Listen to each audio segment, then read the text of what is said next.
So I thought this was really good. There's really only one big note for today. You know, a friend of mine is working on a project called Tin Woods, which is a takeoff. It's the story of the Tin Man from The Wizard of Oz, and it's not the whole story told from his point of view. It's just like part of the story from his point of view.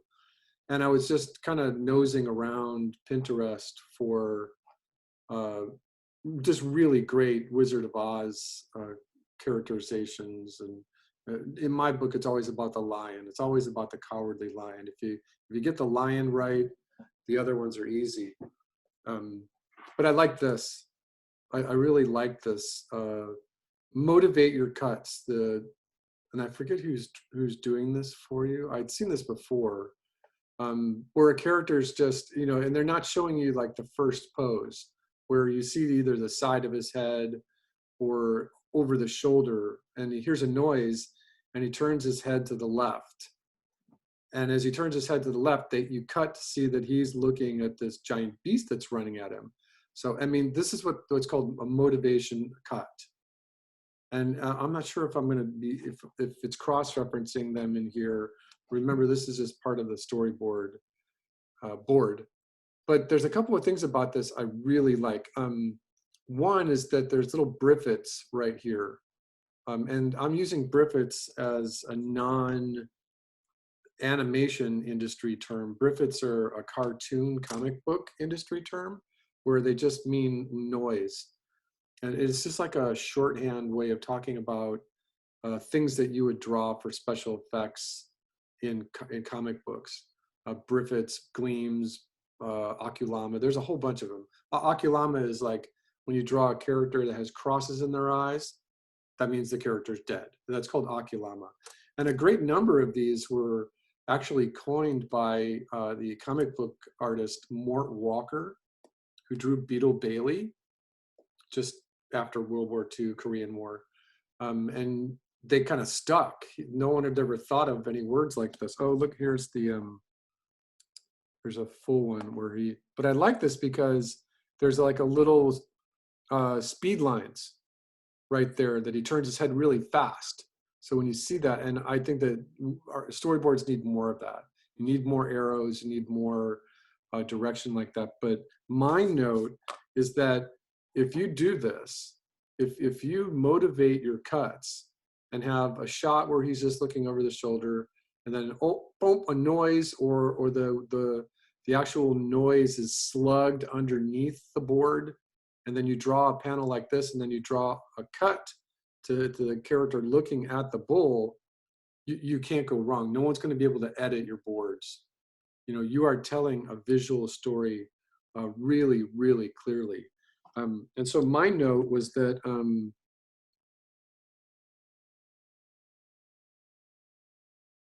no, I forgot. It was in my head. I forgot what I was going to say about this. Motivate your cuts. Motivate your cuts. Okay, so that's what I wanted to say.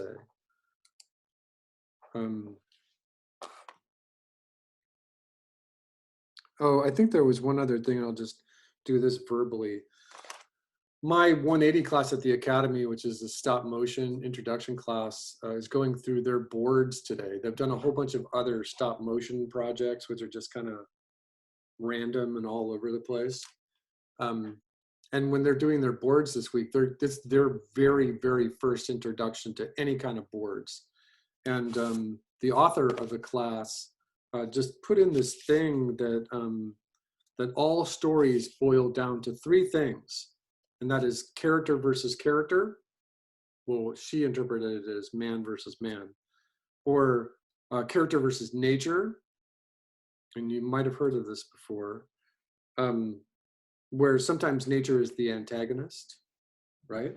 And then character versus themselves. It's an inner struggle. And that's like, they boil everything in story down to those three things.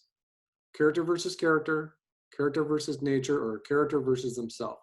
And I thought that was pretty simple, and I usually like the simple things, but there was one little addition to that where she had put, you can also do something abstract, and they were talking about Robin Williams and What Dreams May Come, And there's all kinds of strange little metaphors and abstractions that are going on in that story. And so she contradicts herself right in the middle of the lecture. All right, so like I said, we have about 15 minutes before our guests show up. So whoever's ready to show me what they would like to show me first. This is, I think that on the Canvas, I put a thing in there for Project 5 Part 1, and a couple of you have it in there. I even have it at 200 points, but I'm not going to grade that until probably next week. So I'm not going to grade anything today. All right, so who would like to go first? Good, Jesse, you're going first. Sounds good. So you should have the PDF there. You could bring it up. That would help me. And I'm going to stand for no reason at all.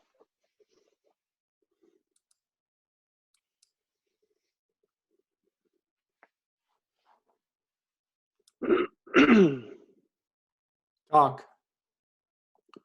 Talk, you scurvy spider. So that one's not mine. It's not yours? That one's mine. All right, hold on. Oops, sorry. That'd be a good exercise to like pitch each other's work. Yeah, that would be also very weird. Yeah, so mine's called Popcorn Movie. And it came to me in a fever dream. And I have no outline, or what's it called, a script. I think you called it an outline in the notes.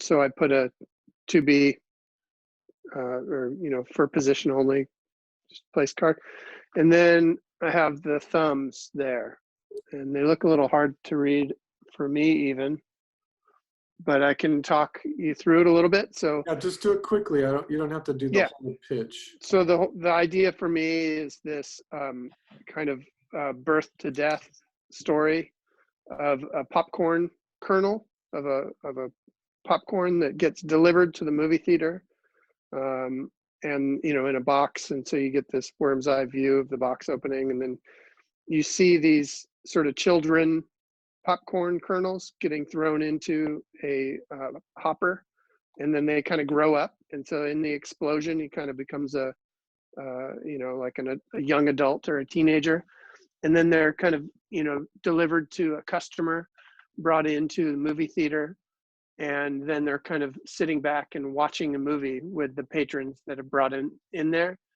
And as they're watching the movie, they see an usher come down the aisle, which is, I think, 34. No, I can't read the number. 33. There's an usher that comes down the aisle and kind of shines the light onto some people, but instead of just shining the light on them, he tackles them. And then you see that they suddenly are freaking out, and it's a zombie.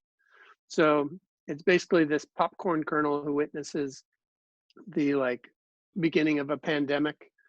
And then the end shot, I like this idea of the popcorn kernels on the ground and blood soaking into the popcorn kernels. So that's the last shot. Okay, so the usher's not an usher. The usher's a zombie. Yeah, I mean, he's an usher, but he's been zombified. He's been zombified. And then you have and so this is Oculama right here. They put the crosses in the popcorn's eyes. Yeah. I mean, that means the popcorn's dead. Yeah. So, yeah, I like this. It's very strange. I usually like the strange and weird. I think that what you want to do is a couple of things. One, if you're taking notes, spend a few moments and draw screaming popcorn. And don't hesitate. Don't hold back. Oops, hold on.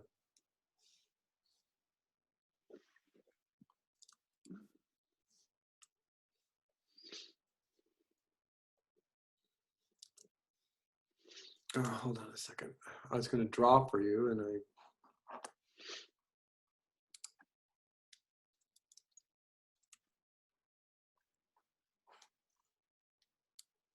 You know, it's strange because it's always in a weird place when you're doing the sharing screen thing.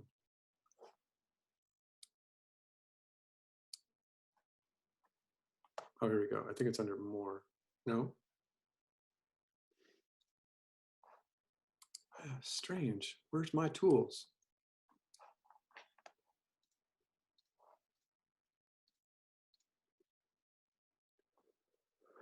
Huh. All right. So try extreme popcorn screaming. Okay. So and as Yeah. soon as I get my pen working, I will do an example for you.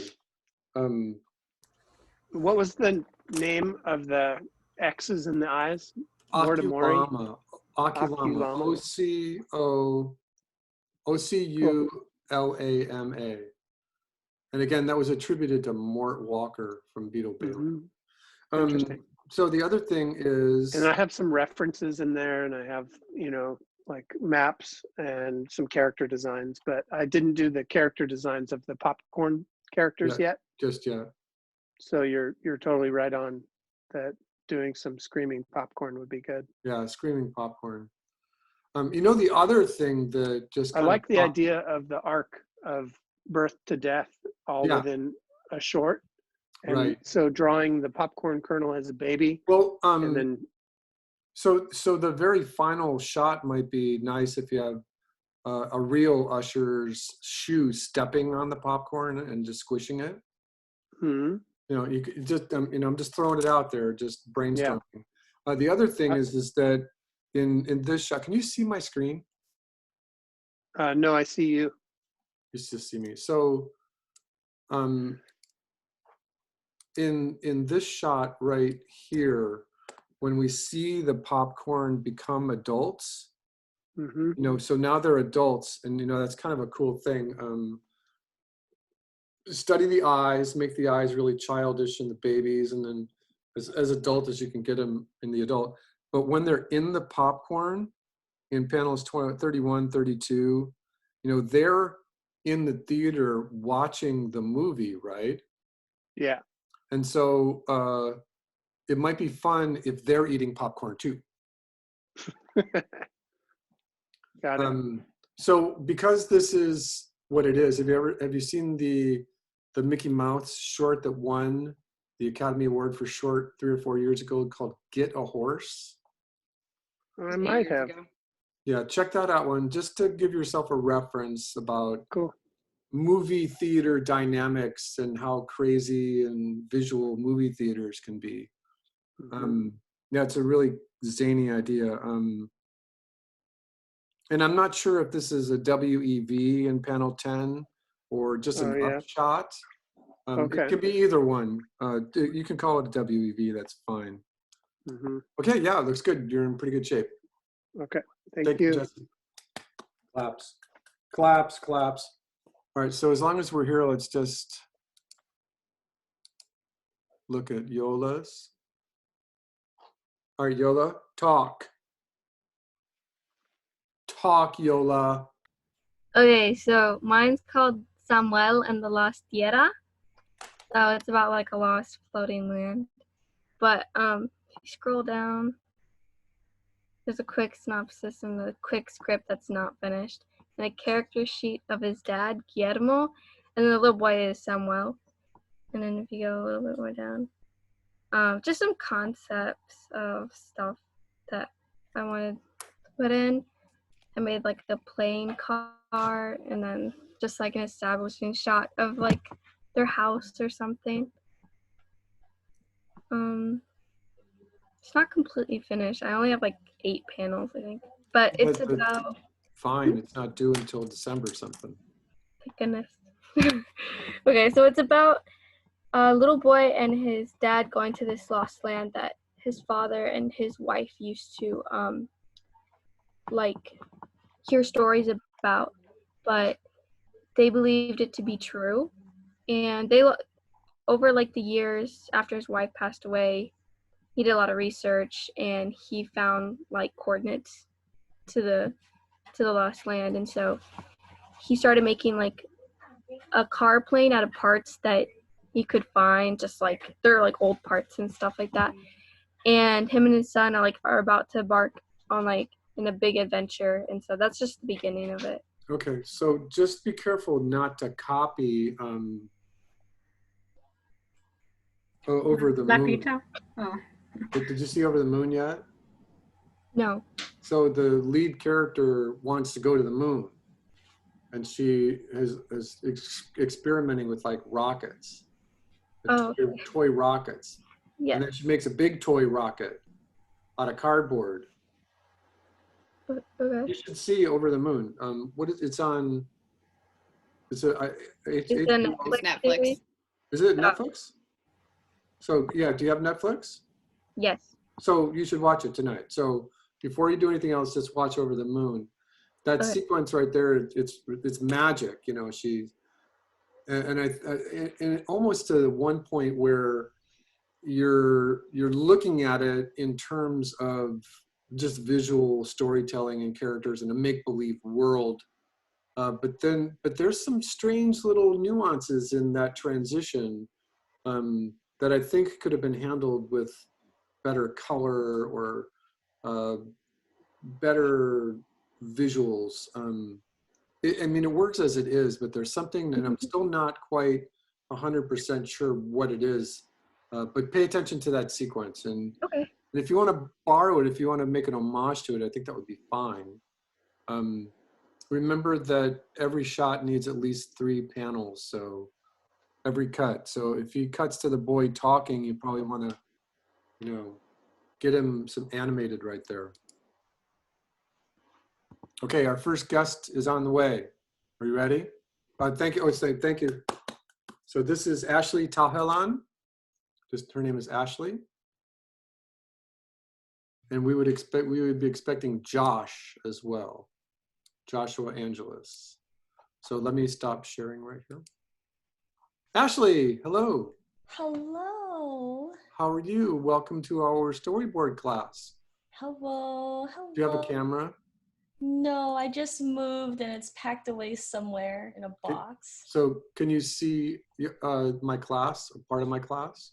I can see everybody, You and see whoever everybody? has the anime girl, nice. Nice. Thanks. Yeah, there you go. Is Josh on his way? Yeah, he should be. I wonder if he's just waiting for it to be at 7. Why did I have this intuition that you were? Well, yeah, right. You're not roommates, are you? We are. Oh, you are. Yeah. So, are you using 2 different computers, or is he gonna share different the chair computer. with you? Nah, he has his own sharing. Oh, sorry. There he is, Josh. Your dog now. Sorry, hold on. Stop it. Get out of here. Get out of here. I'm sorry. Get me.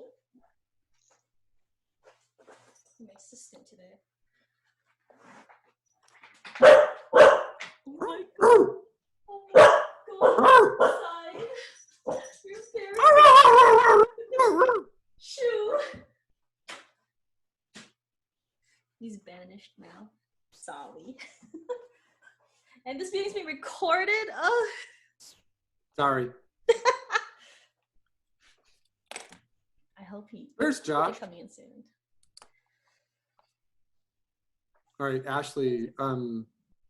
Hi, Josh. Is the audio still connecting? Josh, still connecting. Connecting.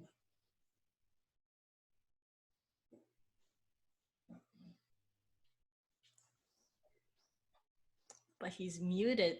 Is he muted? I'm gonna unmute him, and we're dare. gonna get a cat. How dare. So, Ashley, there he is. Hi, Josh. Hey Billy, what's up? How Hi are you? everyone. So this is my storyboard class at Kenyatta College. Kenyatta College is at the top of the hill in Redwood City, right off of 280, a community college. Have you ever heard of Kenyatta College? No. Not but really, now but I have. It's our fearless leader is Paul Noss, and he did the illustrations for the Ed Hooks Acting for Animators book. Oh, cool. Remember that book? And so yeah, he's our animation coordinator, and they're introducing a game program, and everything is Zoom right now, and for spring semester. So the first thing I'd like to do is just if you two could just give a short history, starting from when I graduated. You know, what year you graduated AI? What companies have you worked at, and what are you doing right now in terms of storyboarding? You don't want to hear the whole like born in a log cabin spiel? Well, I don't think you want to go all the way back to that. I don't think you want to do that thing where you and John Hogan were goofing around with the rutting thing. Do you remember that? No.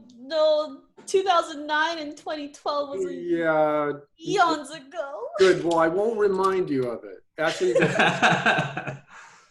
Ashley, go first. Okay, I guess I go first. What's up? I'm Ashley Tahilan. I graduated Art Institute from San Francisco, which doesn't exist anymore, so oh well.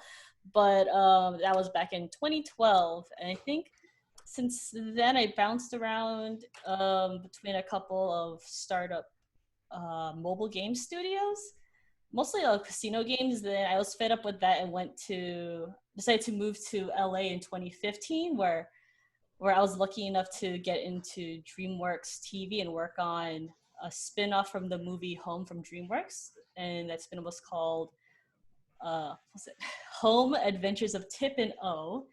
Then after that, I was a storyboard revisionist on that, and then turned to an animatic board artist. Then after that, I left to go to Cartoon Network, and I'm currently on Craig of the Creek. I started as a revisionist, and now I'm a board artist now. And what's your business called? My business? Yeah, you said you started your own business. I didn't say that. Yes, you did. What did you say? I didn't start no business. What does that? Say that again. I didn't hear you. I didn't start no business. I mean, So you're working for Cartoon Network right now? yeah. All right, congratulations, Ashley. Woo. Whoa. I'm tired. Josh, and you're both working from home, right? Yeah. Yeah. All right, and Josh? So I graduated from the Art Institute around 2010. I got my first gig as a mobile animator for a Facebook game. And the company was called Law Labs. And then I did mobile games for about 3 years. So I did like, let's see, mobile, Facebook, bounced around different companies. I did freelance for a while. And just like Ashley, I was kind of like, I wanted to do something else. And I moved to LA where I did some contract work, storyboard. I was fortunate to get, right when I was about to leave LA, I did a story test for Warner Brothers. And I was like, okay, I'll do it while I'm planning to move, and got lucky and got a contract, freelance contract position, or yeah, I did freelance for them, storyboard wise. And then made my way to DreamWorks TV, where I did storyboards and storyboard revisionist for the new for Trolls, which is coming out tomorrow. Oh, nice. So it's coming out tomorrow on Hulu. Yay! Get that plug in. And then after DreamWorks TV, I'm now working on a show called Gi Happy on Netflix. It's Sanjay Patel's show about Indian gods. Interesting. So that's where I'm at right now. So I have so let's just do like I'm going to just throw some questions out there for our panelists. Sure. So you remember that I've been teaching, I taught them storyboarding 20 years ago, 15 years ago. And even at that point, I was always making sure that we were using a process, that you're coming up with an idea, that you're creating characters and you're writing a short script, and then you have a feedback loop and all of that. And once you start drawing thumbnails, you get an idea of what your environment would look like. How many times have you had or seen a map when you're doing your boards? So like this is interesting because I most of the two shows I've been on, they're all board driven shows. So that basically means I get like a prompt that's kind of like it's basically like a prompt. It's called an outline. It gives you like the 3 acts, and you kind of just go with it that way. So do you draw your own maps? Basically, I have, for storyboard driven shows, from what I've seen, I have to make the script, the dialogue, the layout choices. I basically am like a one-man show, which can get in a little like weird territory depending who you ask and what the union says. But you know, it's still a process trying to like clear that up. But I basically have to do the whole episode. But luckily we have a partner. Do you use maps?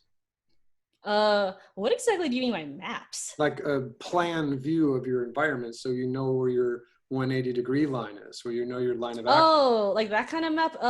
Yeah. I guess the thing is, like, they're all 2D shows, so usually whatever backgrounds we already have, we try to reuse those. Those are called like reuse backgrounds, just so our design team doesn't have to like die and make a new background. But like normally, if it's in a new area, we have to just make the map, and hopefully during the whole process we'll figure out what gets cut, what kind of shots we could use, so we can use it again in a later episode. Right. So we're not just wasting time and money. And Josh? For me, I worked on script-driven shows. So I'm given a script, and usually within that script, it tells you the location, and you gather a lot of the references from what production gives you, like environments and whatnot. You do sometimes do a top-down view of how things are staged. Like yes. That's also important, to know where your characters are and then know what the environment surrounding is. Right. And from there, it's just crunching out thumbnails, making sure that each shot is working well, it's progressed. There's progression within the script, and sometimes you need to find the intention within the dialogue, like what the character is feeling, why is this character saying the dialogue, and you have to make sure that the acting choices are right with the script. Right. And then usually get a lot of back and forth, like you pitch the show and then you get notes from your director saying this is what we kind of want instead. So it's a lot of back and forth. Right. What are you drawing in? Are you using Storyboard Pro, Photoshop? I'll start. I'm using not Photoshop. I'm using Toon Boom Storyboard Pro. Toon Boom Storyboard Pro. Yeah, Toon Boom. That's pretty much the industry standard for TV shows. Yep. Just because it's a lot more convenient to lay out your boards. But before using Toon Boom, usually paper and pencil, thumb out quick storyboard panels to make sure things are right. Because once you get into Toon Boom, you get all noodly and stuff, and so you don't want to like get too noodly with your drawings. Do you want to share your screen with us and show us something illegal? I don't know if you can. I don't know he's allowed to. No. Well, something that's already published, something that's already out on the web. Well, the thing is, since the show comes out tomorrow, I can't really show Oh, no. it. But maybe Ashley can, because let me like save this file then, because I'm currently working. I didn't know that, everybody. I didn't know Troll Hunters was so close. Oh no, not Troll Hunters, Trolls. I know there's Troll Hunters, but there's also Trolls. Yeah. Let's see. Let me like open an old file. Hold on. I had a force. I'm like, oh, maybe I should probably find some some boards to pull up. Like, oh. Ashley, are you in Storyboard Pro as well? Yeah, I think the process is different for certain studios. I think definitely now it's more Toon Boom Storyboard Pro. When I was working at DreamWorks, since I was doing revisions, they wanted me to do revisions in Photoshop and also use this program called Flix, which is annoying. But sometimes you just have to conform to whatever the client wants because that's they're paying you. So Sure. I want to get fed. That's right. But with the work from home stuff, what me and my board partner, her name is Liana Utura. Like, I'm such a bad board partner. Barely remember her last name. But we've been using this new program called Magma Studio. It's not exactly for storyboarding, but like since we are on a more collaborative show of being a board-driven show, we kind of like, how does this look? How does this look? How does this shot look? Can we switch it around? How about we just not do that? Just take it out and then we just, and then also there's some dumb doodles on the side that don't pertain to the episode. Okay. Did you find something that you can show us? Yeah. Do you just want like a... Just to give them a visual, because we're all visual people. A board, like from Storyboard Pro program, or like just a storyboard? Whatever you'd like to show us, because just so that they can put some art in their eyes, rather than... Wait, have you all seen what Storyboard Pro looks like though? So I don't have to like open it. Right. Yeah, I think I have no idea what Storyboard Pro is. Okay, perfect. All right, let me first close all this, because I don't want in trouble. I forgot to ask my boss, who like, hey, I have a talk. Can I show something? Like, as long as it's nothing that is like NDA, like, all right. Give me a second as I find some stuff. As she's doing that, Josh, do you have a Cintiq? I do, yes. Work provided it for me, so Okay. I'm using a Wacom Cintiq to do most of my storyboards. Is it? I'm sorry, I'm trying to find a file work that I can possibly show. Well, any of your boards would work too. Ashley, are you using a Cintiq as well? Yeah, Cintiqs are great, guys. But you don't have to always get a Cintiq. I've definitely used a Unova, a Bamboo. I hear Huion is pretty good. I mean, as long as you're able to work, I think the most important part is as long as you can turn in the work, it's fine. Definitely if you can turn it in with a file format that everyone else uses, because I definitely seen a board get turned in that they all used Photoshop, and that's not exactly what we use on Cartoon Network. Sure. Also, to add on that, when I did a story test for the show, I used an Intuos. So, So that's really story test. So that's a good segue. So a story test, they give you a couple of lines of script and a character, and they say, draw some storyboard panels, right? Yeah, it depends on the show. Like some shows will, for example, Cartoon Network will give you an outline, not necessarily a script. They tell you this is what the characters are doing, right? And you have to make it up on the fly. There are shows that give you a 1 to 2 page of script. From there, you are given references. And let me look up like a very old test. Yeah. Where's my Steven Universe test? So going on about script tests, they give you references of the characters. They give you a slight prompt of like location-wise, what the characters are doing. It's usually all in the script. If you read a script, it's like dialogue and then action and then location-wise. And they give you how long to do it? A week? Usually a week. A week. Yeah, most of my, well, not most, but pretty much all of my tests were a week's worth. A week. And what was great about Netflix was they paid me to do the test. Oh, nice. they're like, we don't want to take up your time, so we also want to compensate you for taking the test, Nice. Yeah. which is nice. Oh, this is so embarrassing to look at. 2015 was a time ago. So this is I think maybe the second Steven Universe test that they put out. I don't know. Can you guys see it? Yeah. Okay, yeah. So the prompt was, I don't think I have the email or the PDF for it anymore, but it was choose. I think it was choose a gem. You can use 1, 2. Like, wait, you guys know what Steven Universe is, right? Okay. Never Making heard of sure- it. Oh, dang. It's this cartoon about a bunch of space rocks. I think they kiss.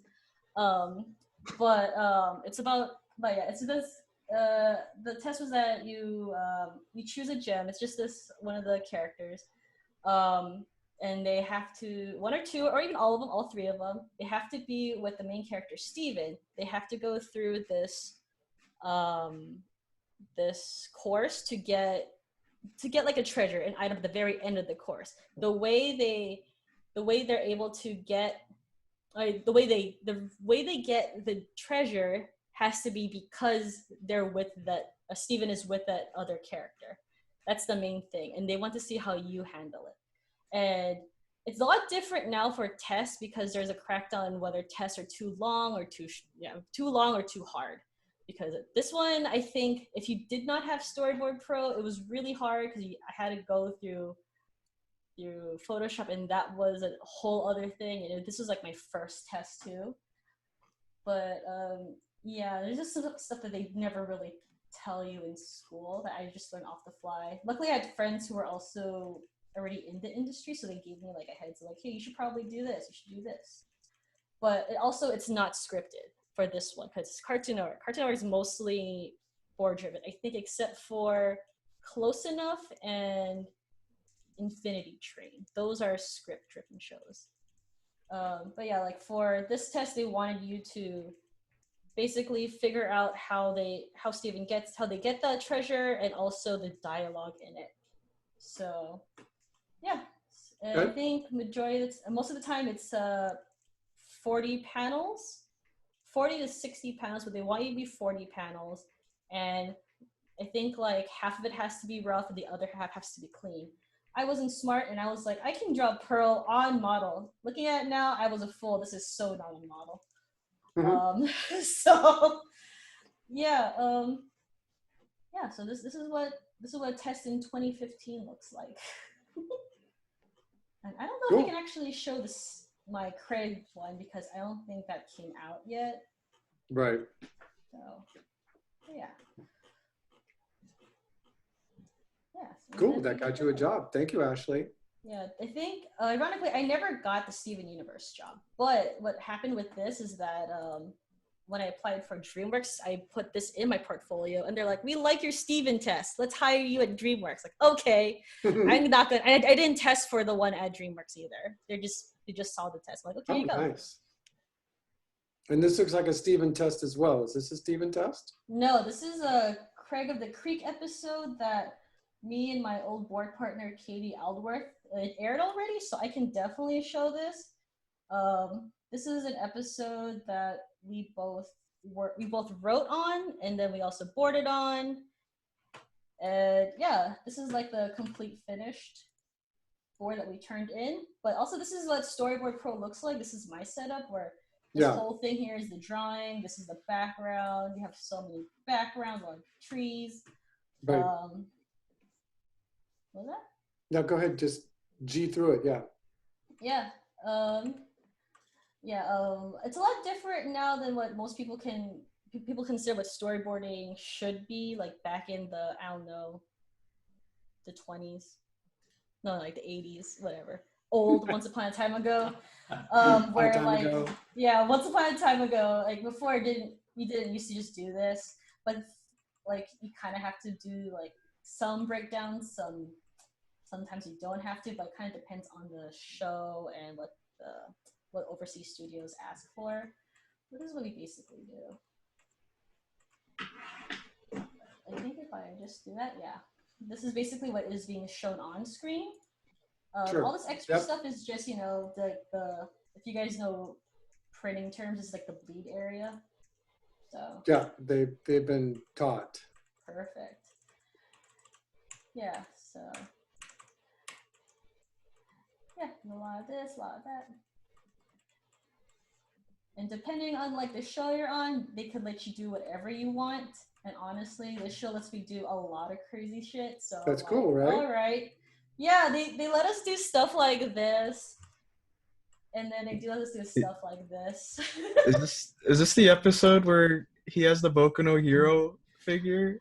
Yeah, that was all me. I'm sorry. I saw that shit on that was Twitter. I all was like, me. no way they did that. That joke I think originally was a really long joke, and then my boss was just like, "Can we just have like a shorter one?" Like, yeah, what do you want? And he said, "Can we have Boku no Hogi Academia?" I was like, "Can one of them say Boku and the other?" I can't believe it. Oh, Yeah, and then like for all you super nerds out there, like the character for the toy was actually a Toho character because I wanted that deep cut, and I guess that broke that fandom. So I don't know. I'm just an old weeb that was just like, no one's ever gonna get this. and then everybody got it. Then everyone got it because I guess adults watch cartoons for children. Then they complain about it on 4chan. Yeah. So for this particular sequence, how long did it take you to draw all of these? Well, these are the clean ones. Do I have the rough ones? Let me see. If I can have Just tell. well, thumbs usually take like we're given like about 2.5 weeks for thumbs. It's not on here, damn. Let's see. But yeah, thumbs are different. This is the clean board. This is after we're done pitching it all and they like it. They gave us notes for it. So yeah, but usually this stuff, depending on the amount of notes we get, it could be really fast or it could just be terrible, and we have so much work to do. Yeah. So like a month and a half, 2 months on this clean? On the clean, no, the clean is, I might be getting my timeline wrong. Let's go from the beginning. For Craig, our schedule is a schedule to do a whole episode for us to board it is 5 weeks long. 5. For first week we get like the outline, and then the week after that we do our first pitch. That's us like doing the rough writing, the dialogue, everything, rough drawing for the whole episode. Then we get our notes after our pitch 1. Then a week after we do our pitch 2, which is like the same episode but with the notes implemented from the previous pitch. Then from there until the end of that cycle, at the end of week 5, we turn it in. Okay.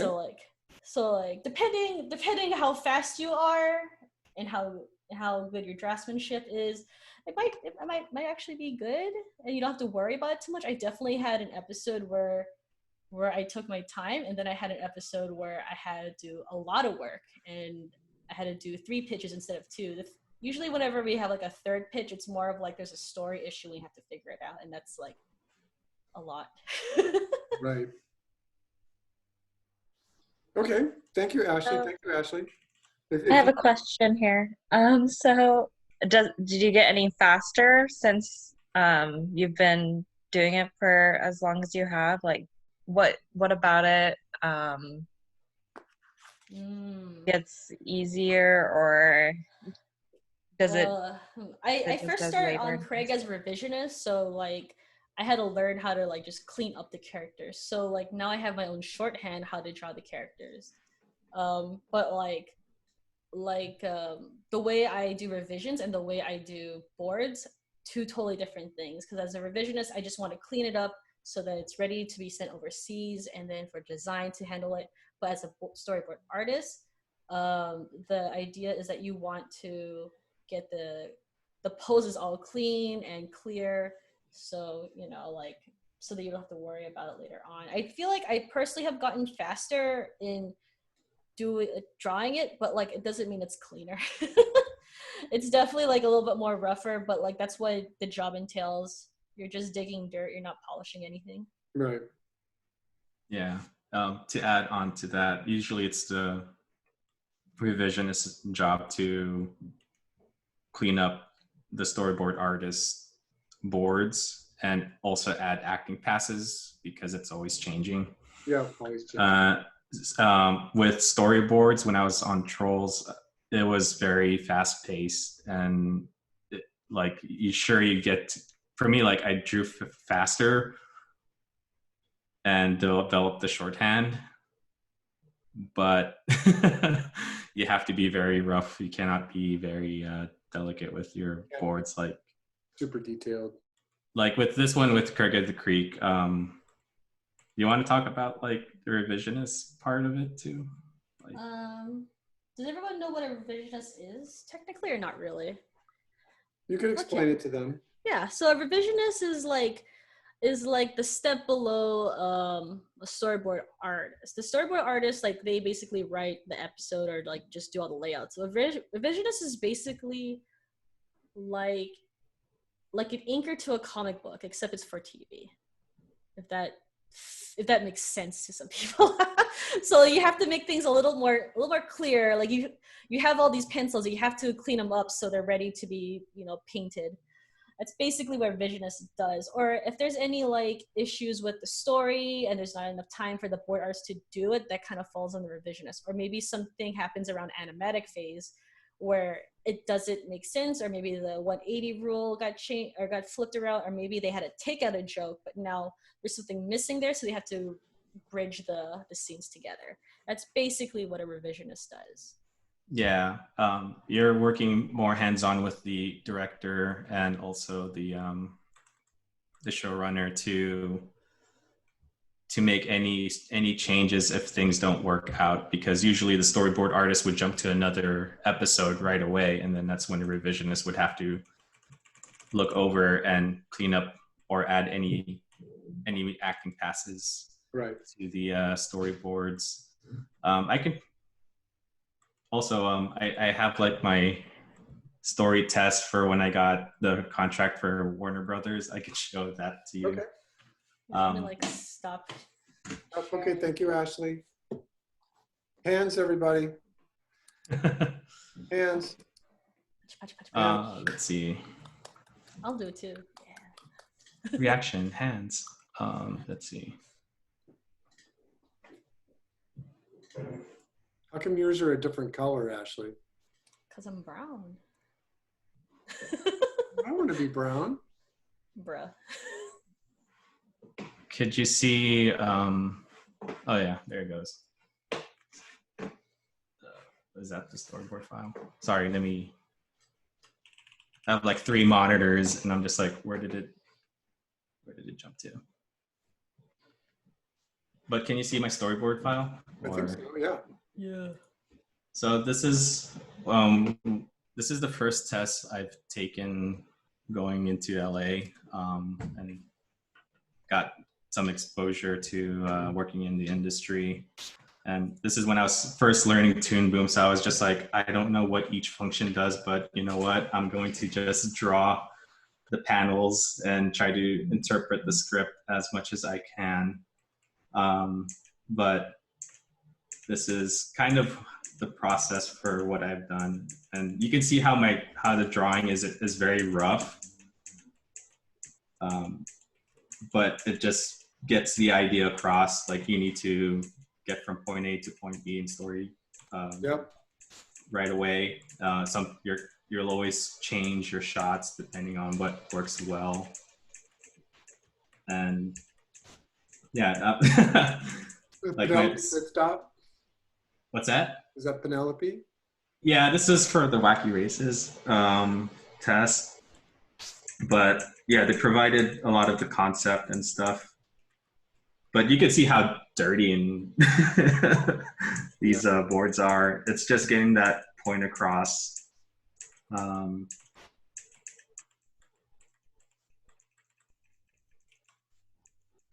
But that's pretty much how I approached storyboarding on Storyboard Pro.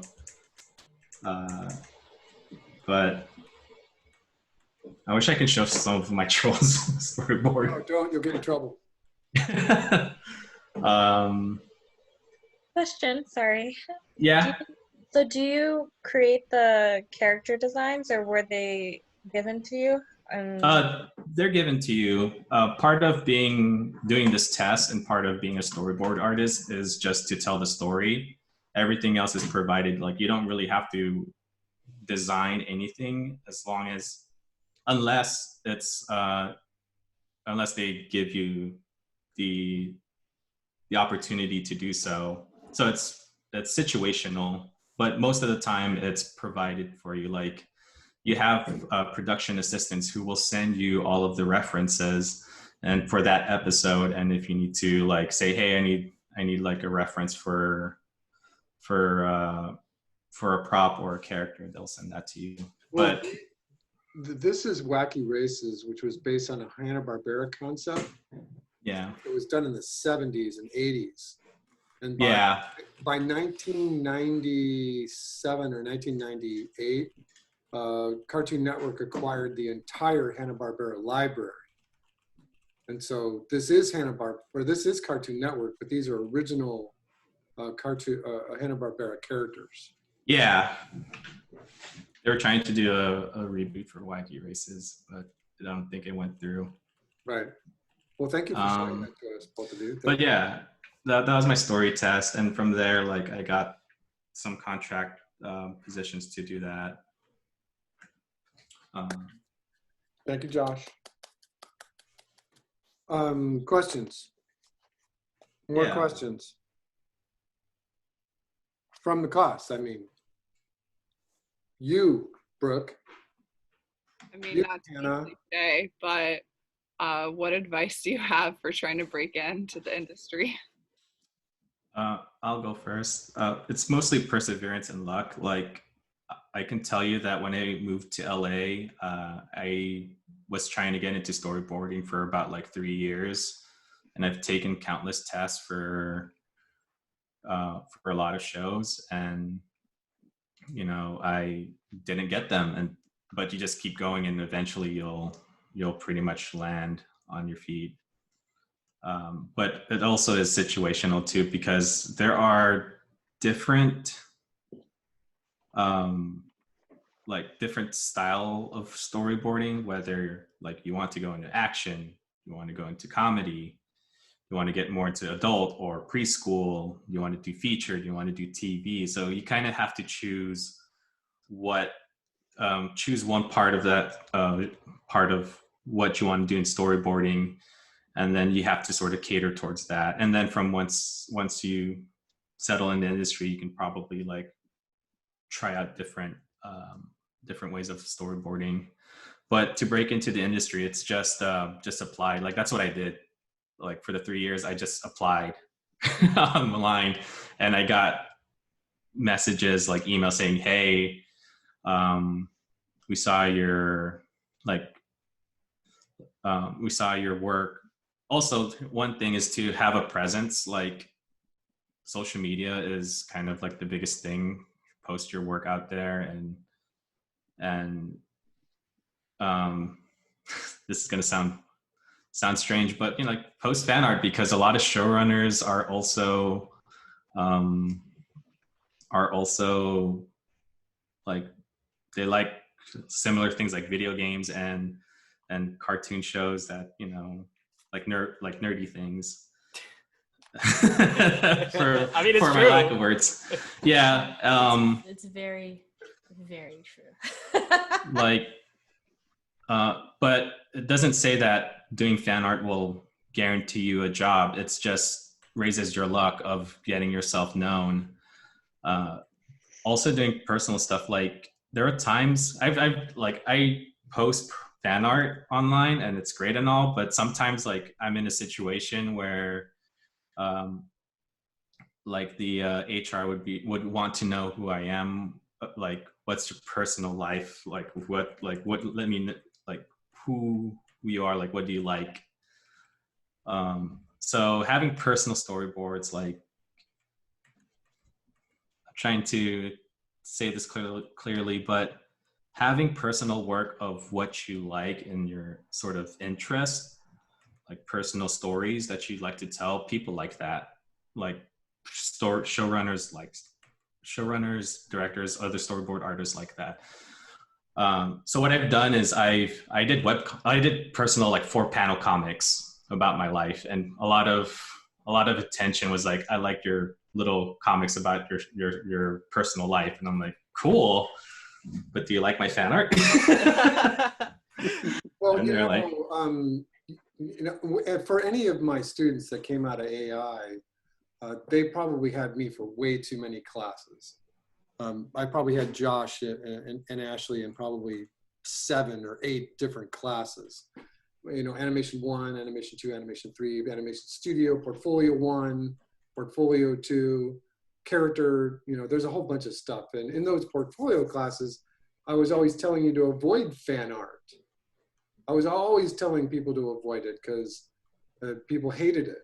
So that's a 180 from in my ears to hear that people were interested. What was your fan art like? Was it Batman? Was it Spider-Man? What were you It was doing? a lot. It was like video games. It's an anime. Like, strange enough, like directors I've talked to or like showrunners, they have like interesting taste in shows. Anime shows. Ashley can vouch for that. But at the same time, I've met storyboard artists that like movies. You know, one of them was like a Star Wars fan. Mhm. I'm not a Star Wars fan, but I've seen I've seen the movies and some of the shows, and you know, it's interesting to hear. So let me change my own POV about fan art, because why did you say rude, Ashley? Josh putting me on blast right now. Jeez. Oh, I don't know what that means. What does that mean? Oh, because then I said anime, and then I said Ashley can vouch for that. Oh, I see.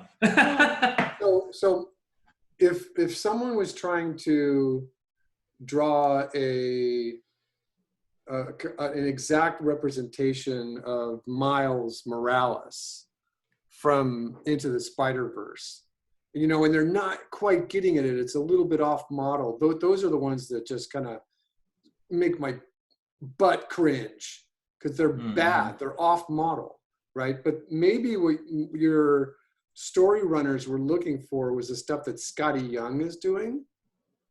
So he would do an interpretation of Spider-Man, but it would be his take on it. Yeah. Style, right? So it's not like you're trying to draw the characters on model, you're doing your own interpretation of it. Yeah, that's pretty much, Okay. You're right on that. It's just, when I say fan art, like your own personal take, because it has your own sort of flavor, your own interpretation, voice, your own flavor. Your own, add your own little spice to it. But yeah. Kind of like went off topic on the fan art. Are we just talking about fan art in general and how it works in the industry? Because I have a whole spiel about fan art, and it's great. All right, go ahead. Okay, I don't know how many of y'all have like known this. I know Billy knows, like, you know, back in the day, back in 2009, people weren't really into like the idea of fan art, especially anime. So everyone, things are different now. I mean to interrupt you. Click on that little Pinterest link I put in the chat, and there's a Scotty Young drawing a version of Batman and Robin. Oh yeah. So go ahead, Ashley. I'm sorry. Go ahead. Yeah. So like the thing is that like the industry is constantly changing. That's the one thing that people have been forgetting right now, especially right now. I think back in the day before we had, like, especially like when I was in school with Billy, like we didn't really have things like Twitter, Instagram. Tumblr was probably the closest thing. And that's where everyone was finding artists on Tumblr. I mean, the only reason I got the Steven test is because I was on Tumblr, and one day they decided to do an open call they just made an open call post on Tumblr and they closed it, and then everyone on Tumblr was like, don't do it, it's fake. And I was like, you guys are liars, it's not fake because I got it, whatever. I see you. But yeah, like and I think I don't know what they're doing now, but Lauren Zook, I believe they got in. Don't quote me on this because it's been ages. I think they got in because of one of their Steven comics, and like that really helped them. And I think they're still working. I haven't heard heads or tails from them for a while, but I've met so many people who've done, like, some people do animatics of what did everyone do? Everyone's doing Beetlejuice now, but before it was Wicked. Everyone was doing the Wicked animations. I was like, not Wicked animations action, but Wicked the play. They took like the music and they did the whole animatics. I'm actually surprised I haven't seen any Hamilton ones yet, considering how much people in animation love Hamilton. It's insane. Like there's that. Like I think what's important is like you do need your own take if you want to do fan art, but also I think people just wanna see what you're really into. Yeah. Because like I said, the industry is constantly changing. The people who are writing shows are the same people who like anime. Like if you ever taken a what's the guy's name that you took class from, Joe? The one who said watch Evangelion. Steve On. Yeah, Steve On says watch Evangelion, which, you know, Otto, really good. He knows what he's doing. I know my boss in particular, he loves Evangelion. And there's so many times where I'm like, should we put an Eva reference, or does that make me old? Or does that make you old? Because Evangelion's grandpa anime. Like I'm not part of the Evangelion crew. I like Eva, but I'm more of the Gurren Lagann generation. Yeah, dude, the Fully Cooley, let's go. That's where I'm at. Yeah, in terms of fan art, like, you know, showrunners would showrunners especially now have grown up to like the 90s Nickelodeon and also like 90s anime, so whatever you can recall in sort of those references, it helps. make it your own. That's the most important part. Yeah, just make it your own. Make it your own. Don't just copy. Make it everything your own. So like say if you want to do Steven Universe like fan comics, I think what's endearing? Endearing. There you go. I can't words. I have a deadline. Endearing about like fan comics of that is that you have these characters that we know, but other people write them in a way where it's different. Like I have some friends who've done like Steven comics where it's just the gems that are going to Disneyland, and it's like the cutest thing ever. I have some friends who are in Japan who also do other like comics. It's all good. Yeah, all AUs. AUs are good, guys. Like things are different. Tumblr is coming back. We can do AUs. You can make your own, like make something that's you know, just yourself. Like I think what's important is that even if it's fan art, as long as you put like your hardest in it, like your own voice, your own heart into whatever you make, like we can see that. Like I can definitely see it when someone's just doing it for the likes and it's just half-assed. It's different. When I see someone who's really, really into it, like you can tell that the way they draw characters, it's not stiff. They know how to bend these characters. Also, breaking model, it's fine. It really depends on the show you're on, honestly. Like people hold a huge stink over it, but like that's just internet people. No one cares. If you don't know these people online, nothing really matters. Do you have to protect your work or anything like that? Like how's it creating your own work on the side, or how was that? I know it's different for different companies. I know depending on the company you work for, what could happen is that if you're like, say you're just drawing something on the side, like for a pitch, but like you don't really, it's like just for yourself. Like say if I'm at like a studio and I'm just drawing, like, oh, I'll just do this for fun. Technically, I believe that they technically would own it if they find out that you're working on it at like on their time or on their machines. So it's best to just to, pick it up and just take it home and do it there. Or, if you're lucky enough or have enough cash to have an iPad, just put it there too. But I'd be wary, honestly. Like if you want to share it with your coworker and stuff, you have to know like if these coworkers are chill. You don't know what's going to happen. You don't want your like someone you thought was cool suddenly take your idea, and you don't want companies to take it either. So like, it's best to protect yourself, especially if it's an idea you're really precious with. Yeah. Well, an example of that is that when you submit a portfolio to Disney or Pixar, they don't want to have any characters in it. You're not allowed to put any of your own characters in there, because if any of those characters look anything like something they're developing, they want to protect themselves. So when you, and I'm speaking mostly animator positions, that, and it might reach over in a story too, that they want to see your life drawing and your animation techniques, but they don't want to see any characters. I feel like for feature film, that's more prominent. Like with TV, it's a little bit more flexible, but definitely like having a good life drawing helps. Sure. Yeah. All right, Beans, everyone. Some more questions? Sierra? Yeah, holla at me. I don't want to do work. You don't want to go? Yeah. Nobody? Any questions? Sorry, more. So you guys say that, like I've heard you guys mention that you guys work on teams a lot of the times. Like, do you, I mean, I guess I always think of like the clash of that, but also like the good part of it.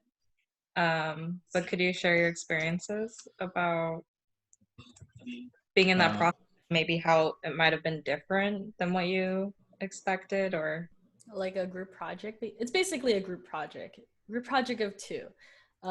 Sometimes you get the good RNG and you get a good person and you're like, this is great. Actually, I've been lucky enough to have basically pretty good board partners throughout, especially even as a revisionist. I have good like revisionist partners. Some people unfortunately aren't so lucky. I've definitely heard stories where people have not like turned in work or like is late. Like it varies. Everyone's experience is very different, but like it's basically like a group effort. I treat my work like a group effort. Like if say my board partner is like going through some stuff and they're kind of like either getting sick or maybe there's something personal going on, like I personally take it upon myself to like help them out, because we're putting out a show, and like, if we're not, usually I would like let my bosses know, my higher ups, like, hey, this is what's going down, can we have an extension? And if we can, that's good. And then if I can help out with my partner, then I'll definitely do that. I don't know how it is with other people, because that's just my personal experience. But yeah, similar experience. It's a lot of group. It's a lot of collaboration. From when I was a storyboard artist at Trolls, I didn't have a partner, honestly. Like the episode was just on my own, and I was given 6 weeks to do it. It's working on an 11-minute episode by yourself. It's 6 weeks doesn't feel like enough. But you're working with the director, and my director was pretty much like he knows his stuff, but it's his first time directing, so it was kind of difficult for his point of view to get across without doing things more visually. And well, in this class, we had a guest speaker a couple months ago. He was my mentor at Wild Brain all those years ago. His name is Achu So, and he's doing storyboards and now directing for Fox/Disney, because Disney owns Fox, for American Dad. And if you all remember, he was doing like entire sequences himself. And if there were any partnership in doing the board, they would just see, okay, you're going to do this part of the script, and then the next partner would be doing pages 5 through 8. You know, that's the way they would divide it up. And Yeah. there are some episodes where he's admitted that he had to do a 15-minute storyboard all by himself in 6 weeks. Woof. Yeah, Woof. it's tough. Like That sucks. there were moments when I had late nights, all-nighters, and But you couldn't And- charge overtime, right? it's Uh-oh. it depends. Busted. Yeah. That's, asking for overtime varies per production. Yeah. It kind of all relies on your production manager and your line producer. Luckily, at least for me, I've been able to ask and been okay with it, but I know some people aren't so lucky. Yeah. So, Josh, Yes. you get paid overtime? No, you didn't. I mean, what is overtime? Half the time, like I No. start work and then I go on the internet. Then I'm like, haha, what if I went shopping? Well, legally, you get paid time and a half if you're over 8 hours a day or 40 hours a week. Yeah. Yeah. So it's a big thing in any business to go overtime. Yeah, it is. So you were just working overtime to make your regular hours. Hmm. Yeah, that's not, and that's good. I'm going to say this as a teacher. That's usually not the thing that you want to strive for, is to work 60-hour weeks. Yeah, so that don't you do get it. paid. Yeah, don't do that. The burnout sucks. Yeah. But if you have to work a little extra hour just to catch up because you know you were goofing around on Twitter or something. Yes. That's- that's on you. That's No, but- me half the time. But for my part, it's like it's sometimes decision making from directors and whatnot. So Right. it's like going back to the group thing. Like my experience was pretty interesting, and there were moments when I did need to work a little late to get the work done, and it sucks. Don't do that. Well, don't do it regularly. Yeah, don't do it regularly. And it's always like you need to, like what Ashley has done is have an open communication with your Your lead, your director. your director, your lead. And that's the part of being in the production, is like you always want to communicate with your leads, because they are also there to help you out as well. And if you're not communicating, then you're pretty much shooting yourself in the foot, and you're probably going to make your situations even more difficult. Right, but in the storyboard part of our entertainment industry, you end up making yourself invaluable. But so on the one hand, everyone, you don't want to say, I am willing to work 50 hours a week Yeah. just to get paid 40, because then you'll wind up at like EA. You'll wind up like Electronic Arts, where they were commanding that out of you. They were demanding it. You had to work Saturdays and they weren't paying you. And then, but you do want to be upfront and say, you know, I did finish the work, but it did take me an extra half a day. And then your spirit of things, you would say, well, I'm going to try to work a little faster. And then the danger would be is that if you continually have to get faster and faster and faster, you'll never catch up. You'll never be able to outdo even the fastest board artists. So it's one of those things in production where you have to feel around a little bit and just be careful. Yeah, and work smart. It's very hard. It's very hard. It's very important to make sure you just have to keep your 40. For example, like I just moved like this past weekend, and I also had like a really bad migraine. I was like sick for 3 days.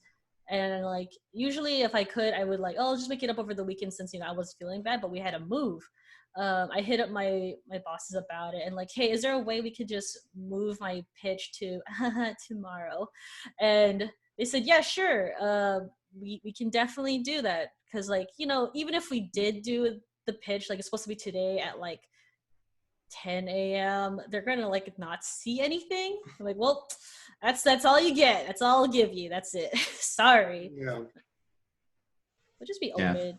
Usually it should be fine. This varies between production. I can't really say for other shows, but the two I've been on, they've been very good at like giving me my OT. Right. So and Yeah. it depends on your team. If you're, I worked with a director who wouldn't let anything be even a half a minute late. And we were doing commercials and yeah, it's a completely different world depending on what you're working on. Yeah. So make sure you're eating the right cookies, everybody. Yeah, like work smart. That's why when you hear people say work on the shorthand and don't be precious with your drawings, like you need to, like, especially in TV, everything is a very fast paced. Like 6 weeks isn't enough, Right. and having sort of an open communication with your leads will definitely speed up the process. You're not second guessing your decisions, because at the end of the day, it's like a collaborative effort. Like you do what you can as a storyboard artist to communicate things visually, but at the same time, you have to be open to change. You have to be open to like, this is what the showrunner wants. This is what the director is kind of going for. It's a lot of back and forth, but it's required that you have to talk to your leads. Yeah, communication is key. And obviously, if you were hired to do 3D modeling on a game, some sort of platform game, some sort of console game, and they know that you can do storyboards, then they're going to jump you off of modeling for a little while. That's a completely different beast. And if you're going to do modeling, if you're going to do storyboards for a feature film, that's completely different altogether. You're going to work with the same 8 people for 3 years. Yeah. You could also work on the same scene for the next, like the same 2 minutes for like 5 months. Yeah. Exactly. Yeah. So you're getting lots of different points of view, lots of POVs, lots of different things to think about, lots of different cookies to chew on. Yeah. TV is like, your 6 weeks are up. You're on the next episode. You're not going to see this episode for A while, like hopefully. a while. Well, just for what Ah Chu is like the fastest storyboard artist that I've ever seen. He works clean, just like right from the first stroke. And at Fox, he was doing boards, and his boards were so good, they were using them as layouts, so that they would just go, hey, Ah Chu, could you do this background for us? And then could you put this layout in there? And he would say, okay. And then by the end of, I forget what show he was working on, that he was also animating a few bits. So he was doing boards, layouts, backgrounds, and animation in the same 40-hour week, but only being paid once. Bro, get paid more. Damn. Jeez. He was only That's a rock star was storyboarder. And in 2017, he was also moonlighting at Warner Brothers. Because it's like he needed more money, and he was my mentor at the academy when I was finishing my MFA. And so, just keep it in mind that there's a nice relative range of companies and what they expect out of their storyboard artists. Yeah. I don't know if you've seen some recent action storyboard artists, but they go pretty clean on their storyboards. Yeah. And that's, drawing clean is not required for being a storyboard artist, just because you have to tell the story as quickly as possible. And, as long as you're capturing those. Yeah. We talking about unless you're like the rock star artist that Billy mentioned, then yeah, I've met my director for Trolls. He draws super clean, and I'm just like, wow, this is pretty intense. Well, Ah Chu does too. They all learned that he was an architect major first, Mhm. and his dad was the mayor of the town in the Philippines where they lived. And he's like, oh, I want to try this animation thing. And they all laughed because the only way to become a storyboard artist in his mind was to become an architect major first. Mhm. And he always draws with a 4B pencil, and he never sharpens it. Beautiful. He Nice just bit. going and going, and it's fast. It's like, it's unbelievable. So what I do to draw fast and also to be comfortable with my line is the Sharpie. You draw Draw. Sharpie? Yeah, I just draw on Sharpie and copy paper. Oh, or that's just photo interesting. paper. Listen, You don't need erasers don't exist anymore. You don't need fancy like sketchbooks or anything, but you know, I would go out and draw people. Like I just do simple observational quick sketches, and it really helps with developing your speed as an artist. Because you can't erase. Yeah, you can't erase, and if you mess up, just keep going. And that's pretty much like when you're storyboarding. It's like you're on the floor running. You have to like just keep going. So for whatever it's worth, everyone, when I was working at James and the Giant Peach, I got a chance to work shoulder to shoulder with Joe Ranft. And Joe Ranft was story artist for Nightmare, for James, for Corpse Bride, for Brave Little Toaster Goes to Mars, Toy Story, Toy Story 1, Finding Nemo. He was a founding member of Pixar. He drew all his boards with a Sharpie. Because you can't erase. You can't be picky. You just like go, go, go, go, go. Also, what I've noticed with script-driven shows, I've noticed that people draw on their script like thumbnails, and that's usually the way to that's an effective way of getting your point across, is to just draw on your script. Sure. Any questions? Yeah. Hannah, you haven't asked a question yet. Yeah, I was wondering if there was like any online resources that have kind of helped you sort of improve your skills, like maybe demos for tests and stuff like that, like storyboarding tests or anything there is a lot, actually. I can put them right in the group checks. I was actually going to drop this when we were done, whenever that was going to happen. Also, Ashley has a zine. I just posted up. What up?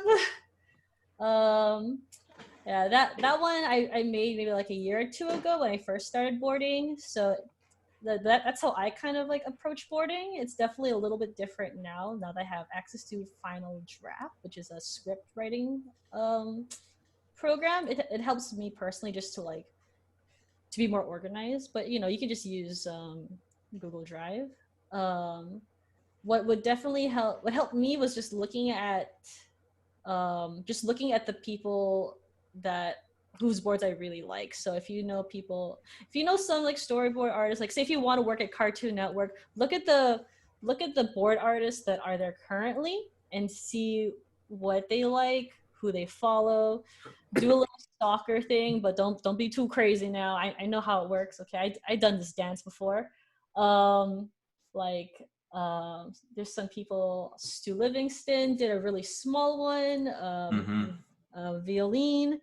She just actually did one like 2 days ago. Well, let me just post that up. Hold on, I have some resources too that helped me. Let's post some resources. What also helps too is watch movies and like watch a favorite movie and just draw. Like do some exercises, just draw a scene. That also helps. It kind of builds your visual library of like what shots they've used and how that progresses. Let me see. I already put up Jim's. Jeez, Ashley. Ashley's pulling out the bookmarks, bro. Yeah. No, I just work with all these people. So the thing is, like, especially when we were going through school, like storyboarding wasn't exactly a profession that people knew how to teach, especially like board driven shows. Like that's something that I had to learn that's something I had to like ask a lot of friends about. Like, I didn't know what board-driven shows were or what that even was. Like, I was like, does the writer do it? Do they do all of it? Depends, you know. For Craig, we do have a writer, Maglepile Jeff Trammell, really, really good writer, very good at Dragon Ball's Fighter. What he does, whenever like we're done with the pitch and after we like write everything out, he kind of goes in and finesses some of it, and sometimes be like, we don't think this character would really say that, or how about we put a funny joke in there? He funny. So like that's what writers do as well. Yeah. So Yeah. Let's see. So you can see that I just posted the Floopy Newbie thing. And I don't know if I started with that for you all. And I only discovered the Floopy Newbie thing about 4 or 5 years ago. It's their collection of how-to for animation or for how-to for boards, or there's a whole thing on Line of Action. I think I might have done that one for you. Mickey's Christmas Carol. Remember, I was just cussing up a storm because part of it was so bad. But that one there is just for boards. So there's a whole bunch of online references, resources for you right there. Other questions? Timmy, you're sitting there or you're asleep? What do you mean asleep? I've been reacting this whole time, No, Billy. you haven't. You're sleeping. What? Snoring. You're snoring and there's digital drool on the screen. Maybe a little bit. Let me wipe that off real quick. All right, I'm here now. Rose. I had a question. I was wondering, what are some of your guys' favorite projects you worked on? Well, I'm still new to storyboarding because, like, when I worked on Trolls, that was a challenge, but I also had fun with it because, like, the director was chill. I've gotten a lot of some lessons working under him, so that was pretty fun. I like Craig.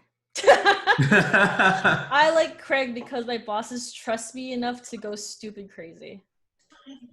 Like, sometimes I write stuff in there. I'm like, can we do that? And they're like, why not? I'm like, okay, all right. Yeah, I also send that one. Because sometimes, at least depending on the production and depending how much your production trusts you, they'll let you do, like, you know, granted within the standards and practices, they'll let you like kind of go off the rails. Like when I was working at DreamWorks, the number one comedy advice I got for boarding was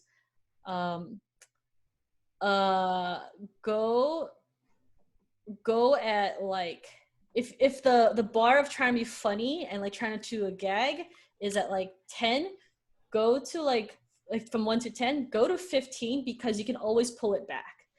If you go like just at 10 or less, like trying to make it funnier is a little harder, and it's easy to pull back. So Josh, that link you posted takes us to a weird place. Oh, the second link that's under that. I know both of them. They're both. Oh, Magic Bunny. Okay, yeah, the first one is weird, but the second one's okay. Okay. yeah, I was trying to find Magic Bunny. Yeah, that's a good one. That one's really good. And you know what? They're free. Any other questions, comments? Yeah, comment, question.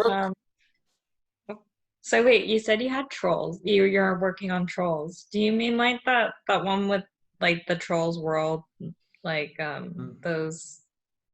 Sorry, that was really badly worded. So it's DreamWorks Trolls. Yeah. And you're working on their TV show, or? I worked on that show, but now I'm on Netflix. But the show that I worked on is actually coming out tomorrow on Hulu. So do you like add in a lot of your own humor into that? I hear that, Ashley. It sounds like you get to put a lot of your humor into it. It's a yes and no, because the director usually just says, make this funny. And I'm like, okay. Thanks. But it's not like that sort of vague. It's like, it's more this scene. How can I say this without like revealing stuff?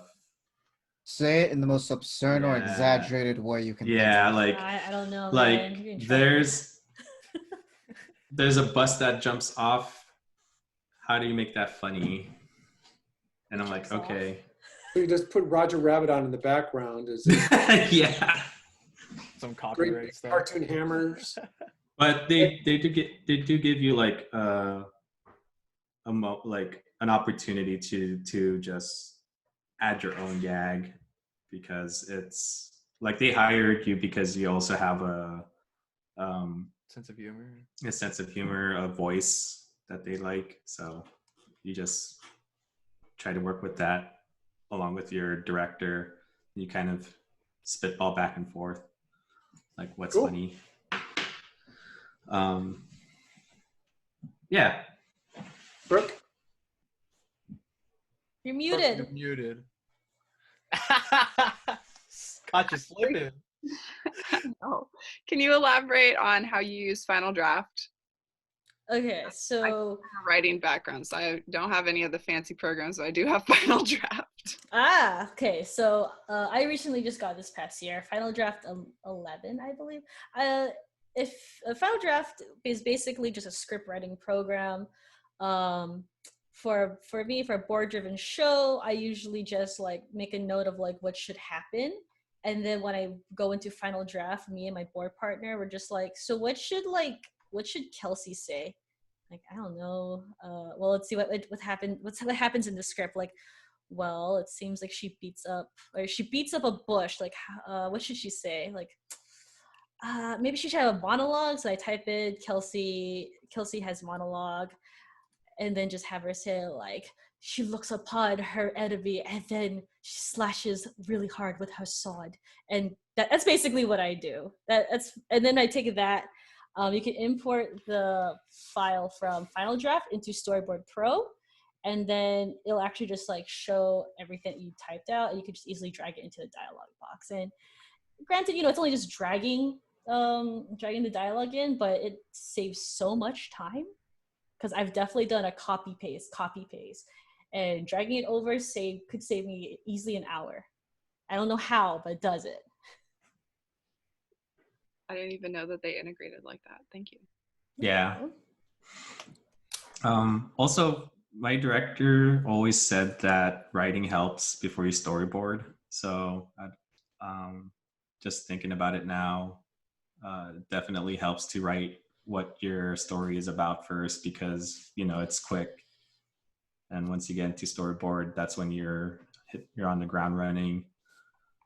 Because when like on a script-driven show, you're given a script, so the story's already provided, and having some sort of writing background definitely helps with storyboarding, especially if you're in a board-driven show. From what Ashley does, it's like I have definitely done it without like attempting to do it without a script was very hard. I think when I first got my first episode on Craig, I just looked at my outline. I was like, do I just RP? Is that how it works? And I guess you kind of do just RP by yourself. That sounds terrible, but like that's, for those that don't know what RP is, it's role playing. Okay, so if you play D&D, you probably have a really good idea how to RP. So get in character, figure out what the character does, roll a D20, check if your charisma is gonna fail or not. So is that how you graduated? You RP'd your way into a diploma? Fooled you, didn't I? Damn! Get Molly? Cheated Billy, you did it. Oh, and then she went out and got a job. Nice. I'm gonna fake it till I make it. Yeah, I'm RPing being a teacher. Y'all got tricked. I said that to you people when you're all like asleep or something. I have a question. Yeah. So Yeah. in Storyboard Pro, I've noticed in using Harmony that you can use 3D objects. And I wondered if, I mean, you guys are obviously like brilliantly talented 2D. I'm sort of maybe coming to it a little bit, thinking about 3D and 3D projects. And Josh, you worked on Trolls and did boards for that. I wonder if you ever needed or benefited by using 3D within some of the storyboarding tools. Well, for the show I'm on, it's mostly 2D, but I have friends who work on action shows and they use SketchUp, they use Blender to get their layout, their background across, because it becomes more time consuming to like draw the backgrounds. Yeah. Especially when you're doing an action scene. But I've seen 3D being integrated more on action shows than like a comedy show. Yeah. Just because with action you're dealing with very complex camera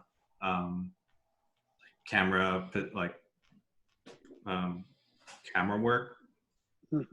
So well, just an example of that would be Spider-Verse. That was very 2D. I don't think they did any 3D camera moves that would have been utilizing Harmony as opposed to Storyboard Pro. Another good example would be Sylvain Chalmais, the Triplets of Belleville, where there was just a ton of 3D elements in there, but they did that the old-fashioned way, where they did the 3D work, they got the 3D footage, and then they animated it over the top of it. And I don't think that Josh or Ashley have worked with that part of Harmony. And I can't even think of a project that best describes what you're talking about. Josh, go ahead. Spider-Man do it though? Yeah, like I actually got a test from Spider-Man, like for the Spider-Man show, and they provided a 3D asset, like an OBJ file. Yeah. And it does, like with Toon Boom Storyboard Pro, they do accept 3D models, but it's very primitive. Like it's not as intuitive, I would say. Right. But in Harmony, you can bring the Maya file right into the application. You can bring Photoshop documents right into the folder. It's pretty intense. Yeah, I think with Harmony, it's a lot more robust. But with Storyboard Pro, it's very primitive. Like I'm not gonna touch 3D in Storyboard Pro until they like make it better. I want to see it's better now, because I think when you were touching it, it was like what, 5 or 6. Oh man, when that Spider-Man test, my computer was chugging. It was like they sent me an entire like the entire New York like city 3D map, and then my computer wasn't handling it. It was like, no, you have so many like buildings in this. It's not gonna. Yeah, I took a flash test like that, and my computer just wouldn't handle it. I didn't pass the test. That would have been 1990. No, I'm sorry. 1996, and like my computer just barely run Flash. Yeah, I mean, it might be better now, but wow, like I just use Blender. It's free. Yeah, and they also have like you can you can render a quick camera like shot from Blender and just plug it in Storyboard Pro. That's what also some action storyboard artists do. They don't really like navigate in 3D space in Storyboard Pro. They just take like, okay, this shot looks good, put it in Storyboard Pro. Yeah, because remember everyone that up until that point when the board is final, you're still doing pre-pro. Yeah. As soon as it goes to the animation floor, then you're in production to say, oh, let's do this in 3D. Or let's composite live action that we're going to do rotoscope live action and put that in 3D. You know, you just never know what the pipeline is actually going to be. And there's an infinite variety of them. And that's why you should talk to your production, because if the more you know, the better it'll make it for you to like, exactly. Work. And you usually leave all of that like 3D stuff to like post-production with like the animation studio. And whereas with Storyboard Pro, you just use whatever is at your disposal, like, and just take a screenshot. You don't really have to like Yeah, I got you. navigate in 3D space for it. Yeah. Oh my God, Josh, Ash, thanks for spending an hour and a half with us. Does anyone have any other questions on the tip of their mind? Yeah, let me Hit know. you, man. Post your social media. Let me give you a follow. Yeah.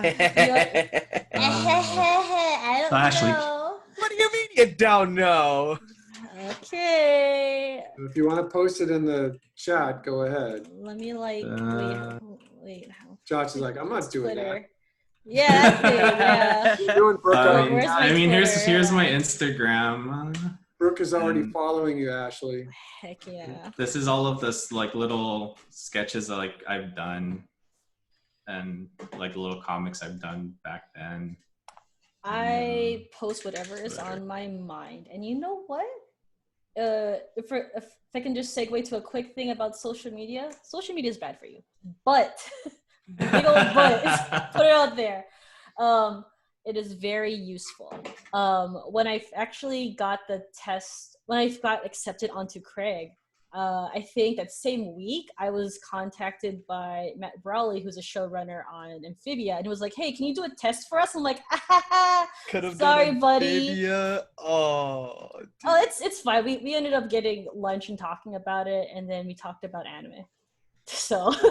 Sounds like a time. And then so social media is really good. You just have to know how to work it, not to be obnoxious, be chill, and don't have a hot take, especially if you have the aspiring animation industry professional. Don't do it. I've seen people do it, and half of the time they ain't been smart right now. And I remember I know people who've been real dumb to me, like, oh, don't do that. Don't say that. Not on your Twitter. Put it on your side Twitter or whatever. Because like, Tumblrs are for. Yeah, because I definitely been even after the thing with Matt Brawley, I was approached maybe like that same year. I was approached by Netflix to do pitches, but then like it started like, hey, wait, we never actually talked like in person, but I like the stuff you put on like your Twitter, and I was like, excuse me, what are you talking about? Only thing I talk about are my fanfics and AO3 wants. What do you want here? I thought that was a technical definition of trolling. You know, people want that. I don't know. I'm what people want. I don't know what people want. Josh, I just post funny. Ashley, do you mind if I share the class, your emails with the class so that they can say thank you? Yeah, Oh sure. yeah. Okay. And also, if you have any like questions, I will do my best to reply. I might not reply right away, Right. but like just I don't know, I'll eventually get to it. Right. If you have a hot take, you have Billy. Yeah, That's yeah, true. Billy for hot takes. No, Billy fights back. We don't want that. Okay, then just watch watch good anime. Don't watch Darling in the Franxx. Oh yeah. Wow. I'm gonna say it. Franks is bad. Yeah, Thank I'm you, with thank you, thank you. Josh, Ashley, thank you very much. Thank you very, very much. I'm going to You're give my class a welcome. break. What? What were you I gonna said you're welcome. Yeah, you're welcome. I haven't done a talk in a hot second. Yeah. This is nice and Same refreshing. here. I'll tell John Hogan you said hi. Oh my God, John Hogan, what's up? Yeah. It's been so long. John Hogan, yeah, he was like, you should do backgrounds. I'm like, oh. Oh yeah, he was I because did. layout for all kinds. I of took his class for background, and he was like, you should be a background artist, but I guess I'm a storyboarder. Storyboard artist. You're pretty good background. Once again, Joshua and Ashley, thank you very much. Everyone, take 10, take a break. You guys. You go back. Thanks, you guys. That was No awesome. problem. Thank You're you. welcome. Thank you, thank you, thank Yeah. you. Bye. Ashley, Thank you. I noticed you. Don't worry. Ashley. Oh no, she left. Oh well. Christo, That was behave fun. yourself. What? I was gonna ask her what anime she should suggest me. Well, I'll post their emails in the chat in a little bit. You can Nice. email her later. All right, take a break. Take a break. Okay, Now. Billy. Thank Okay, I'm going. Take a break.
class later tonight. It takes a while to scrub a 3-hour recording, but I think it's worth it. You guys had a good exposure to people almost your same age doing storyboard work.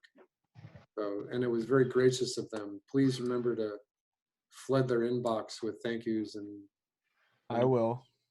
thank yous and loves. All right, so once again, yeah, those people who didn't present, just put it in Canvas. I will double check right now to make sure. I think the due date is something crazy like the end of the month or something. But we'll get a chance to respond to it. All right, thank you everyone. I'll see you next week. Hold on, Billy. Don't end the class yet. Let me copy and paste their emails real quick. All right. Okay. You can save the chat. It's easier than copying and pasting. Oh, okay. How do you I save the got chat? it. There's a little 3-dot thing that's next to file. If you click on that, I think it has an option. Oh, it says save chat. Yeah, it creates a In little my file or version, there's something. no dot. It's just a square. All right, you got that, Timmy? Yep. Thank you. Save the chat. There you go. All right, we'll see you next week. Thanks, All right, Billy. take See care, ya. Billy. Ciao for now. Bye. Okay, goodbye. Bye. Thank you you. so much. Bye. Okay, bye. I thought I could ask you a question actually. Okay. Because I think I sent you an email on Canvas. I don't know if Okay, let me go look. Yeah, I've actually sent you a few, and I tried different ways, but I don't know if you've seen them. Wait, send it on Canvas? I sent one from Canvas, and then I replied to one of your emails that comes through to my school email. Right. And I think I commented it on the assignment that you sent me a message on. Well, let me check because I'm looking back to like the 7th. I mean, it could be that I deleted it, but I don't remember seeing a message from Hannah Joy I in. can re-forward it. Which email is better to Well, the send Yahoo is best for me. Okay, let me see if I've got that one, because I think I sent it to the one. Let me just pull out my email. Because I thought if I replied to an email that you sent to me, that it would be the best. Right, but I don't see it. Oh, wait, Hannah Joy, internship? Yes, that one. That's the one. Okay, yeah, I'm sorry. I don't know what I was doing that day. I just wanted to thank you. Thank you. Okay, right. So so what I would like to do is I'm going to make a note here.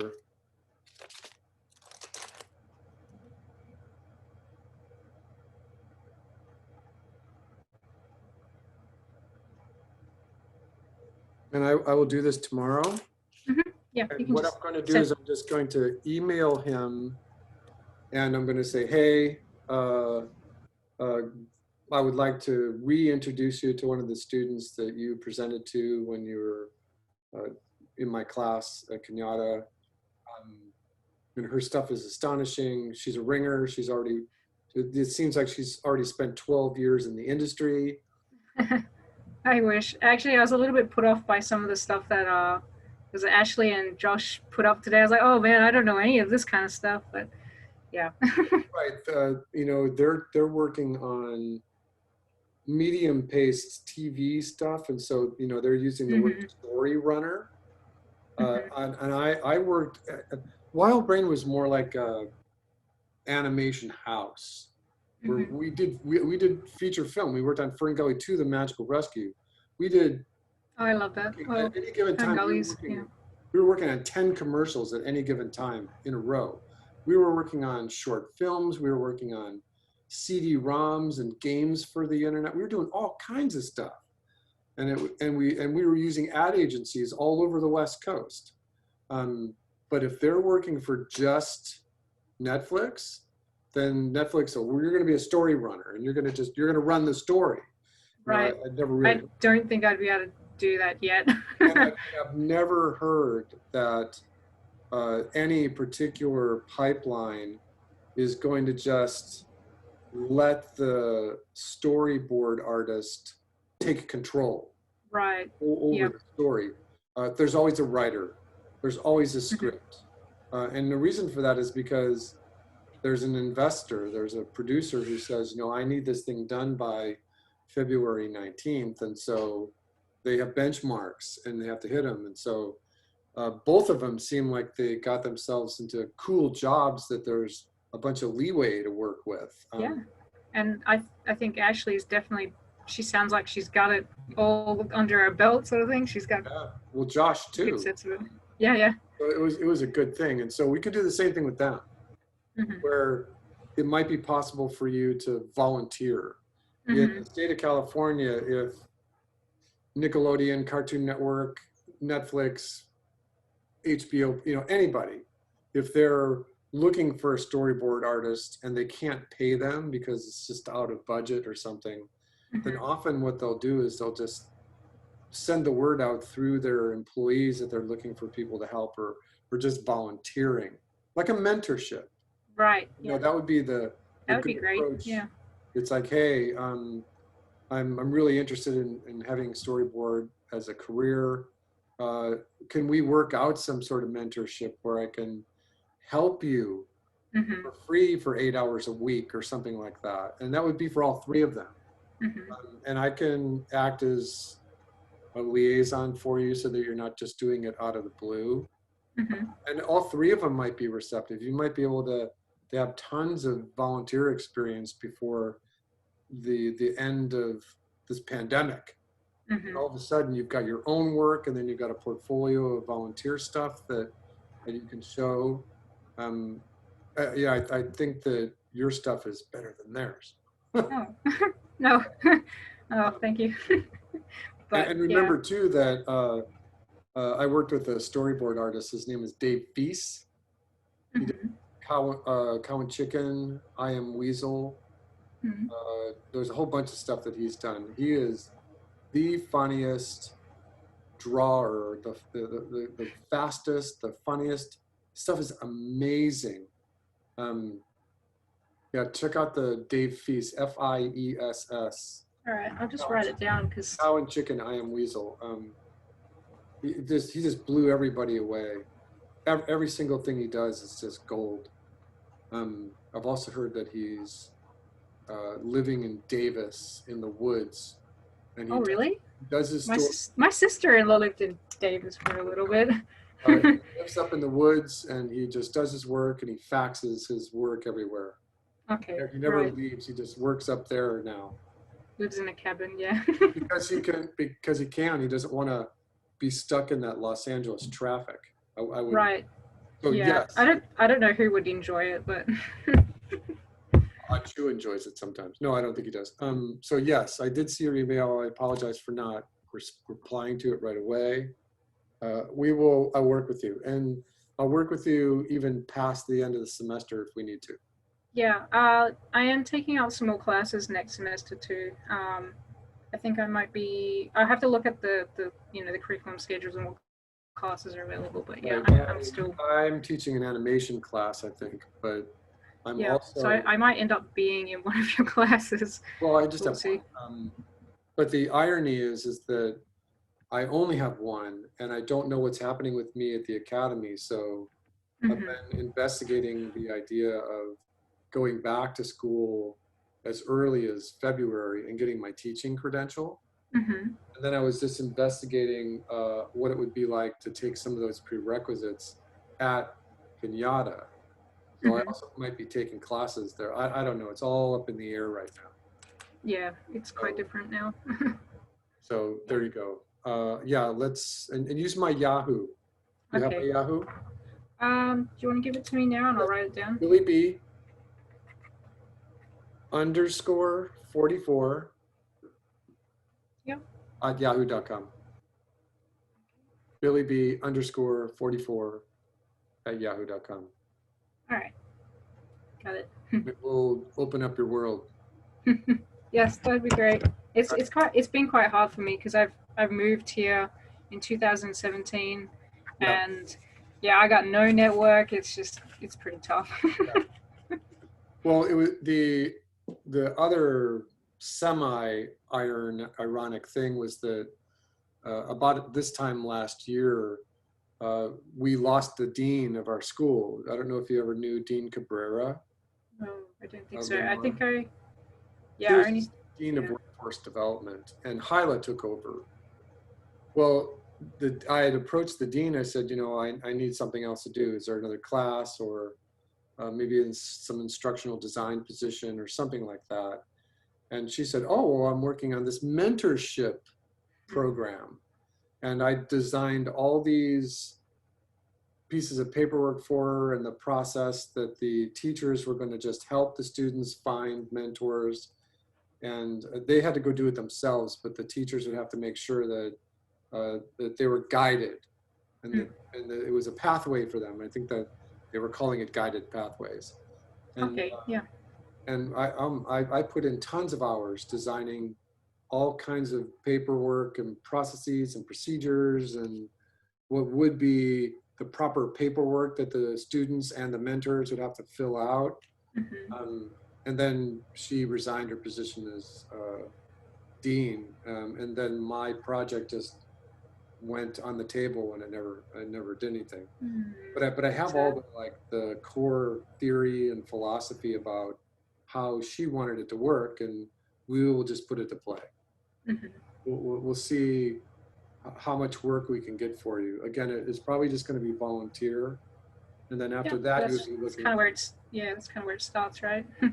mentorship, volunteership, and then your next step would be intern, and then a production assistant, and then that's not going to take too long, and then someone's going to go, did you see her work?